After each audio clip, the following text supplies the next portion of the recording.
औज़ुबिल्लाहिमिनश्शैतानिर्रजीम बिस्मिल्लाहिर्रहमानिर्रहीम। कैसे दोस्तों, उम्मीद है खैरियत से होंगे। तो उम्मीद करता हूँ कि आप लोगों ने प्रीवियस क्लासेस से कुछ ना कुछ सीखा होगा। और आज हम जाते हैं अपने टेबल की तरफ। जो रिमेनिंग काम टेबल में हमारा रह गया था, तो आज हम वो स्टार्ट करते हैं और उसको कंप्लीट करते हैं।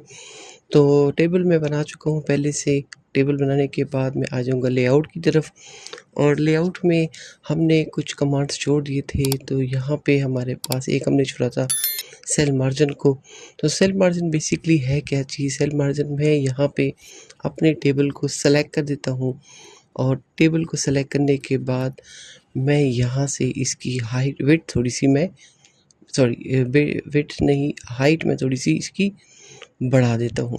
तो जब हाइट मैंने इसकी बढ़ा दी है, तो आप देख सकते हैं कि आपका टेबल के अंदर जो डेटा पड़ा हुआ है, इसके डेटा का मार्जिन देख लेते हैं कि मार्जिन आप अगर टॉप पे देख लें, अगर मैं यहाँ से इसकी अलाइनमेंट करता हूँ, मैंने अब यहाँ पे सेलेक्ट किया हुआ है सिर्फ सेल नेम वाला।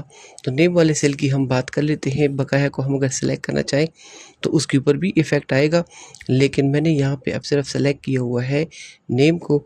तो नेम को सेलेक्ट करने के बाद मैंने अब यहाँ पे इसको करना है सेल मार्जिन करनी है। तो सेल मार्जिन से पहले देखिए, मैं इसको सेंटर पे लेना चाहूँ, लेफ़्ट पे लेके जाना चाहूँ, बॉटम पे लेके जाना चाहूँ, टॉप पे लेके जाना चाहूँ, तो मैं यहाँ से इसको लेके जा सकता हूँ। लेकिन अगर यहाँ पे देख लें, तो यहाँ पे सेल मार्जिन इसका कुछ इस तरह है कि ये जो नेम लिखा हुआ है, ये एड्रेस जो लिखा हुआ है, ये तमाम डेटा जो लिखा हुआ है, ये टॉप्स के साथ मार्जिन इसका सेट है वो कितना है।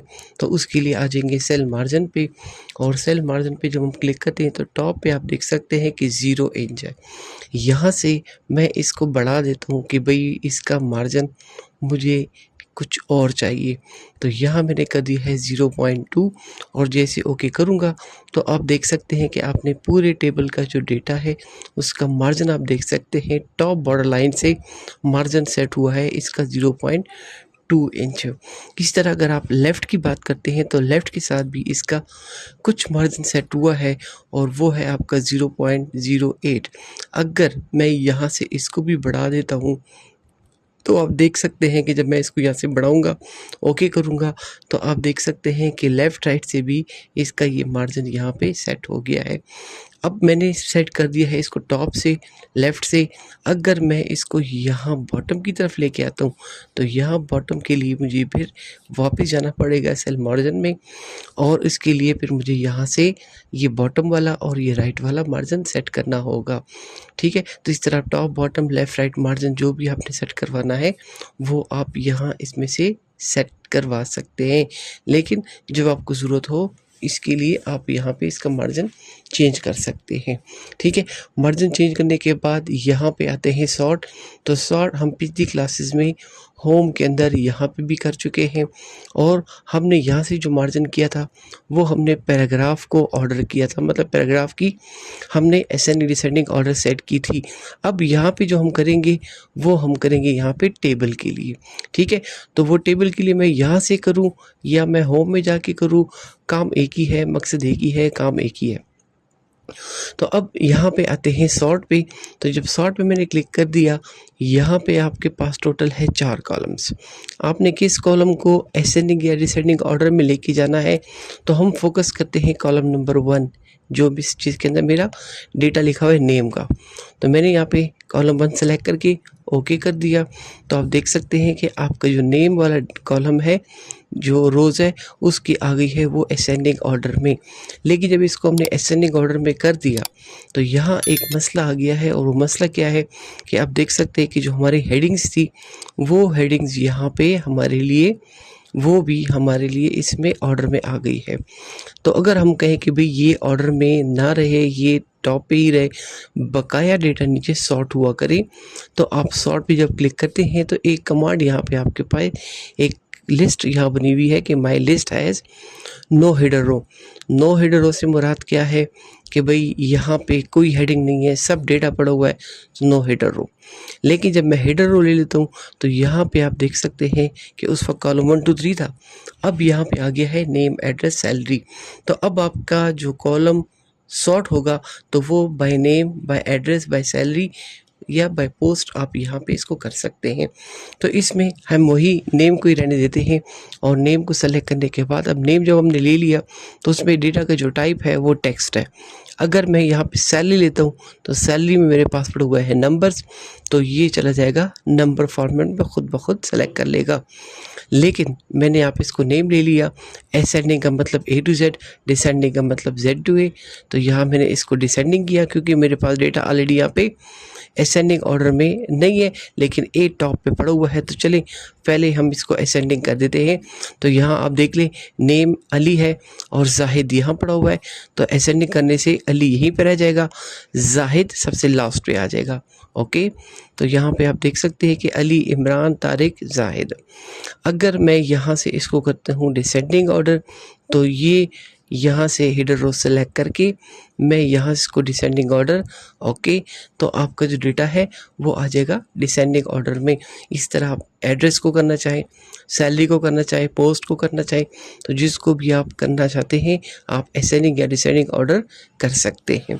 ठीक है, अब उसके बाद यहाँ पे मेरे पास ये हेडिंग है, इस हेडिंग को मैंने कर दिया है सेलेक्ट, और सिलेक्शन करने के बाद मैंने अब इसको देना है एक फॉर्मेट के लिए आ जाएंगे डिज़ाइन में जो ऑलरेडी हम कर चुके हैं। तो मैंने यहाँ पे इसको दे दिया है ये बॉर्डर स्टाइल, बैकग्राउंड स्टाइल दे दिया, और इसका जो फॉन्ट कलर है वो मैं यहाँ से बोल्ड और कर देते हैं यहाँ से इसको वाइट कलर में। ठीक है, तो अब यहाँ पे हमने क्या करना है, टेबल के अंदर रोज़ को बढ़ाना है। तो जैसे मैंने आपको पहले बताया था, टैब के बटन से मैं इसमें रोज़ बढ़ा सकता हूँ। तो यहाँ पे जितनी भी रोज़ मुझे चाहिए होंगी वो मैं यहाँ पे ले सकता हूँ, लेकिन मुझे इतनी रोज़ चाहिए कि मेरा टेबल नेक्स्ट पेज पे चला जाए। तो देख लें हमारा टेबल यहाँ पे आ गया है नेक्स्ट पेज पे। जब नेक्स्ट पेज पे हमारा टेबल आ गया है तो इस टेबल के अंदर आप देख सकते हैं कि पहले पेज पे टॉप पे हेडिंग है, लेकिन बकाया पेजेस पे आपकी हेडिंग्स यहाँ पे रिपीट नहीं हो रही। अगर आप यहाँ इन हेडिंग्स को रिपीट करवाना चाहते हैं तो क्लिक कर देंगे आप हेडिंग पे और लेआउट में जाके रिपीट हेडर रो पे क्लिक कर देते हैं। तो अब आप आ जाएं और इसको ज़रा कंफर्म कर लें। तो देख लें आपकी हेडिंग्स रिपीट हो रही है। तो अब जितना भी आपका ये टेबल एक्सटेंड होगा, पेजेस पे जाएगा, तो ये हेडिंग इसकी रिपीट हुआ करेगी। अगर नहीं करना तो आप दोबारा हेडिंग को सेलेक्ट करें और रिपीट हेडर रो को ऑफ़ कर दें। तो ऑफ़ करने के बाद अब आप देख सकते हैं कि ये पहले पेज पे है, बकाया पेज पे रिपीट नहीं करेगा फिर। ठीक है, तो यहाँ से मैं इन रोज़ को कर देता हूँ डिलीट। ये सिर्फ आपको ये कमांड क्लियर करने के लिए मैंने ये रोज़ बढ़ाई हुई थी। तो अब रोज़ को मैं वापस ख़त्म करने के लिए दोबारा डिलीट में जाके इनको डिलीट कर देते हैं। अब डिलीट करने के बाद यहाँ पे मेरे पास ये टेबल पड़ा हुआ है। अब इस टेबल को हमने ख़त्म करना है, बल्कि ख़त्म नहीं करना, इस डेटा को रहने देते हैं और टेबल हम ख़त्म करना चाहते हैं। तो लेआउट के अंदर कन्वर्ट टू टेक्स्ट पे क्लिक कर देते हैं। 4 ऑप्शंस आपको मिल रहे हैं, आपने किस फॉर्मेट में इसको लेके जाना है। अगर मैं यहाँ पे पैराग्राफ को सेलेक्ट करता हूँ और ओके करता हूँ तो क्या होगा, आपका हर सेल अलग अलग पैराग्राफ फॉर्मेट में आ जाएगा। तो ओके करते हैं तो यहाँ आप देख लें कि देखिए यहाँ पे नेम, एड्रेस ये आपका रिपीट हो गया। ये यहाँ पे इसलिए नज़र नहीं आ रहा क्योंकि इसका कलर हमारे पास है वाइट। ठीक है, तो यहाँ पे आप देख लें नेम, एड्रेस ये हर एक आपके लिए अलग अलग पैराग्राफ में आ जाएगा। मैं वापस इसको कर देता हूँ अंडू, और अंडू करने के बाद मैं यहाँ से इसका कलर चेंज कर देता हूँ ताकि जब कन्वर्जन करें तो कलर हमें नज़र आए। तो इसको ब्लैक कर देते हैं और अब आ जाते हैं यहाँ से लेआउट पे, कन्वर्ट पे। अगर मैं यहाँ पे लेता हूँ कॉमा तो क्या होगा, आपका टेबल ख़त्म होगा लेकिन सेपरेटर यहाँ पे कॉमा लग जाएगा हर फील्ड को अलग अलग डिफ़ाइन करने के लिए। मैं वापस अंडू कर देता हूँ, दोबारा आ जाते हैं, और अगर यहाँ पे आप सेलेक्ट करते हैं अदर्स में तो अदर में आप कोई भी सेपरेटर देके ओके कर देंगे तो आपका डेटा उसी सेपरेटर के साथ आपके लिए कन्वर्ट हो जाएगा। लेकिन जो हमें टेबल की तरह रिज़ल्ट मिलेगा वो मुझे मिलेगा टैब्स में। तो जब मैं टैब को सेलेक्ट करके ओके कर देता हूँ तो आप देख सकते हैं कि आपका टेबल कन्वर्ट हो गया है पैराग्राफ में, टेक्स्ट में, लेकिन यहाँ ये आ जाएगा टैब्स में। तो जिस तरह हमने टैब्स किए थे वो आप देख सकते हैं कि यहाँ पे वो टैब्स में चला गया है। अब डेटा टैब्स में जब आ गया है तो टैब में आने के बाद अब हम चाहते हैं कि अपने इस टेबल को, या मेरे पास डेटा पहले से लिखा हुआ है टेबुलेशन में, टैब फॉर्म में, इसको हमने लेके जाना है टेबल में। तो जिस तरह हमने टेबल से डेटा को कन्वर्ट कर दिया सिंपल पैराग्राफ में, जो मेरे पास अभी यहाँ पे हो गया है, तो अब मैं इस डेटा को वापस टेबल में लेके जाना चाहता हूँ। तो सिलेक्शन ले दिया। सिलेक्शन लेने के बाद अब आ जाएंगे आप इंसर्ट पे, टेबल पे आ जाएं और यहाँ पे आप क्लिक कर देंगे कन्वर्ट टेक्स्ट टू टेबल। यहाँ पे जो लेआउट में था वो आपके पास था टेबल टू टेक्स्ट, मतलब अपने टेबल को टेक्स्ट पे लेके जाना था। अब यहाँ से हमने कन्वर्ट करना है टेक्स्ट को टेबल में, तो कन्वर्ट टेक्स्ट टू टेबल पे क्लिक कर दिया। आप देख सकते हैं कि हमने 4 कॉलम को सेलेक्ट किया हुआ है। डिफ़ॉल्ट में 4 कॉलम है, अगर आपको 5 चाहिए, 6 चाहिए तो वो आप यहाँ से ले सकते हैं, लेकिन मैं 4 को ही 4 रहने देता हूँ। और जैसे मैं उसको ओके कर दूँगा आपका डेटा टेबल फॉर्मेट में आ जाएगा फिर। ठीक है, तो यहाँ पे जैसे ही आपका डेटा टेबल में आ जाए तो डिज़ाइन और लेआउट दोबारा आ जाएगा। क्यों? आपका डेटा चला गया है टेबल फॉर्मेट में। ठीक है, तो ये था आप लोग का कन्वर्ट टू टेक्स्ट, और यहाँ पे जो था वो आपका था कन्वर्ट टेक्स्ट टू टेबल, लेकिन यहाँ पे ये डिसेबल है। ये उस वक्त इनेबल होगा जब आपका डेटा टेबल में नहीं होगा, नॉर्मल टेक्स्ट में होगा, तो तब ये आपके लिए एक्टिव होगा। ठीक है, तो ये तो था आप लोग का टेबल। अब आ जाएंगे यहाँ से ड्रॉ टेबल पे। जिस तरह हम इंसर्ट में जाते हैं, यहाँ से टेबल के लिए number of column, number of rows select करते हैं, हमारा टेबल बनता है। लेकिन अगर मैं यहाँ से अपनी मर्ज़ी का टेबल बनाना चाहूँ, ड्रॉ टेबल पे क्लिक कर देंगे। कितना टेबल चाहिए वो मैं यहाँ पे ड्रैग कर दूँगा कि भाई इस साइज़ में मुझे टेबल की ज़रूरत है। ये टेबल मेरा ड्रॉ हो गया। अब टेबल के अंदर जो कॉलम बनेंगे, जो रोज़ बनेंगे, वो हमारे पास किस स्टाइल में आए, किस कलर में आए, किस शेप में आए, तो वो आप डिज़ाइन में जाके यहाँ पे सेलेक्ट कर सकते हैं। उसके लिए कलर क्या हो, कलर सेलेक्ट कर सकते हैं। और जब मैं यहाँ पे कॉलम बनाऊँगा तो ये उसी फॉर्मेट में, उसी स्टाइल में मुझे यहाँ पे कॉलम बना के देगा। रोज़ बनाने हैं तो भाई एक रो यहाँ तक बने, एक रो मेरा यहाँ तक बने, और एक रो मेरा यहाँ से यहाँ तक बने, और एक कॉलम यहाँ पे बने। ठीक है, तो ये मेरा अपना खुद का बनाया हुआ एक टेबल तैयार हो जाएगा। अब अगर इसमें कोई लाइन वगैरह, कोई कॉलम वगैरह ख़त्म करना है तो इरेज़र क्लिक कर देंगे। कौन सा कॉलम, कौन सा लाइन ख़त्म करना है वो आप इरेज़र से क्लिक करते जाएं तो वो उसको इरेज़ करता जाएगा। ठीक है, मैंने पूरे टेबल को डिलीट करना है तो या तो आप इरेज़ कर लें, और या आप टेबल के अंदर क्लिक रहने दें, डिलीट में जाएं और यहाँ से डिलीट टेबल, आपका पूरा टेबल डिलीट हो जाएगा। ठीक है, अब यहाँ पे मैंने क्लिक कर दिया है टेबल के अंदर वापस। लेआउट में यहाँ पे है ये view grid lines. View grid lines क्या है कि हमारे पास जो टेबल बना हुआ है, इस टेबल के बैकग्राउंड पे, इस बॉर्डर लाइन के बैकग्राउंड पे ग्रिड लाइंस होते हैं। तो वो ग्रिड लाइंस हमें कब नज़र आएंगी? जब मैं अपने पूरे टेबल को सिलेक्ट कर दूंगा और इस टेबल से मैं ख़त्म कर देता हूँ बॉर्डर लाइन। तो बॉर्डर लाइन ख़त्म करने के लिए आ जाएंगे हम डिज़ाइन पे, और यहाँ पे ये है बॉर्डर, और जब यहाँ से हम कर देंगे नो बॉर्डर, तो नो बॉर्डर ख़त्म करने के साथ आप देख सकते हैं तो जो डॉटेड लाइन आपको नज़र आ रही है ये है ग्रिड लाइंस।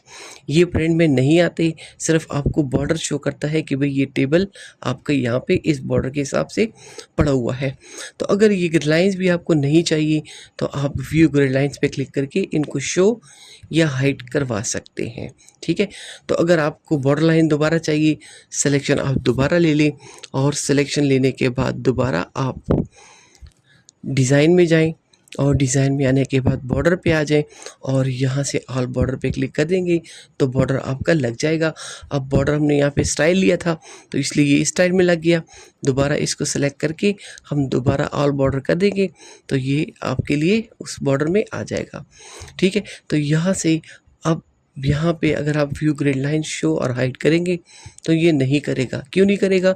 क्योंकि अब यहाँ पे शो और हाइड हो रहे हैं, लेकिन हमारे ग्रिड लाइंस के ऊपर यहाँ पे बॉर्डर्स पड़ी हुई है, तो इसलिए हमें यहाँ पे शो और हाइड नज़र नहीं आ रहा। ठीक है। फिर उसके बाद लास्ट में है हमारे पास यहाँ पे सेलेक्ट। रो को सेलेक्ट करना है, कॉलम को सेलेक्ट करना है, सेल को सेलेक्ट करना है, पूरे टेबल को सेलेक्ट करना है। तो सेलेक्ट टेबल, आपका पूरा टेबल सेलेक्ट हो जाएगा। सेलेक्ट रो, तो यहाँ से सेलेक्ट रो, जिस रो में आप है वो रो आपका सेलेक्ट हो जाएगा। फिर उसके बाद सेलेक्ट कॉलम, भी जिस कॉलम में है वो कॉलम सेलेक्ट हो जाए, तो सेलेक्ट कॉलम, कॉलम सेलेक्ट हो जाएगा। और अगर आपने सेल को सेलेक्ट करना है तो सेल, सेलेक्ट सेल, तो ये सेल आपका सेलेक्ट हो जाएगा। ठीक है, तो इस तरह आप यहाँ पे भी सिलेक्शन कर सकते हैं। और अगर आप खुद से सिलेक्शन करना चाहें तो इस तरह आप इनको ऐसे सेलेक्ट कर सकते हैं शिफ्ट के साथ, या माउस के साथ आप इसकी सिलेक्शन कर सकते हैं। ठीक है, तो उम्मीद है आपको टेबल की अच्छी तरीके से समझ आ गई होगी। अगर किसी चीज़ में मसला है, समझ नहीं पड़ रही है, क्योंकि टेबल में हमने 2-3 वीडियोस बना लिए हैं और बड़े अच्छे तरीके से हमने समझ लिया होगा। अगर किस चीज़ में इशू है, मसला है, तो आप मुझे कमेंट्स करें। उसके लिए इंशाल्लाह मैं एक अलग सी वीडियो बनाऊंगा और वो आपको मैं उसमें क्लियर करके दे दूंगा। तो उम्मीद है आप अच्छे से समझ गए होंगे। Thanks for watching, thank you, अल्लाह हाफिज़।